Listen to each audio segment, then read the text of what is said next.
Hi అండి. అందరికీ భోగి పండుగ శుభాకాంక్షలు. భోగి, సంక్రాంతి అంటే మనకు బాగా గుర్తొచ్చేది మా అమ్మ చేసే చిక్కుడుకాయ కూర, వంకాయ కూర, జొన్న రొట్టెలు, సజ్జ రొట్టెలు, నువ్వుల లడ్డూలు ఇలాంటివి ఇంకెన్నెన్నో. చిన్నపిల్లలకి పళ్ళు పోయడం ఇవన్నీ. కానీ ఒకటి మాత్రం బాగా గుర్తండోయ్, అస్సలు చిక్కుడుకాయ కూర అంటే తినేదాన్ని కాదు. జొన్న రొట్టెలు అంటే అది బలవంతంగా ఏదో ఒకటో సగమో తినేదాన్ని. అది తిట్టుకుంటూ వద్దమ్మా వద్దమ్మా అని అంటూ.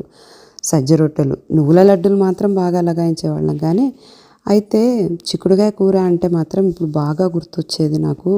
మా అమ్మ ఎంతో టైం తీసుకొని దాన్ని ఒలిచి, దాన్ని తొడిమ తీసి, దాన్ని తొక్కు తీసి, దాన్ని చేత్తో నలిపి చేసేది. ఎంత కష్టపడి చేసినా అని అన్నా కూడా దాని రుచి మాత్రం నచ్చకపోయేదండి.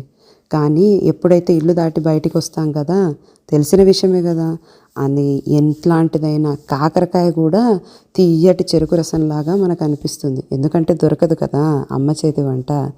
కాబట్టి ఈరోజు మనము చిక్కుడుకాయ కూర చేసే పద్ధతి చూసుకుందాం.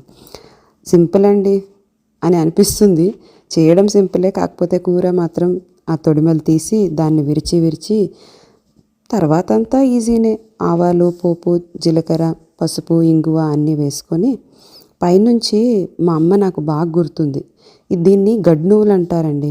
నల్ల నువ్వుల్లాగా సన్నగా పొడుగ్గా ఉంటాయి. వాటిని వేయించి చేసిన పొడి. ఇది ఎంతో మంచిదండి ఆరోగ్యానికి, ఎంత ఫైబరో. తర్వాత వేయించిన నువ్వుల పొడి, ఉప్పు, కారము మనకు కావాల్సిన.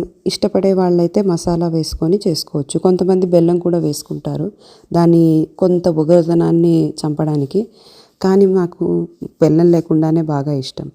అయితే ఆన్లైన్లో చూస్తూ ఉంటే ఏమంటారు దీన్ని, ఇంగ్లీష్లో ఏమంటారు అంటే బ్రాడ్ బీన్స్ అంటారట. తర్వాత దీనికి ఎన్ని లాభాలు, అసలు చెప్పలేనన్ని లాభాలు.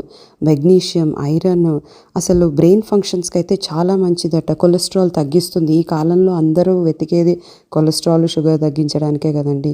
Too much of fibre content అసలు హెల్త్కి చాలా మంచిది. కాబట్టి ఈ పండగకి చేసేసుకొని ఎంజాయ్ చేసేయండి. మరి happy Sankranti once again. Bye.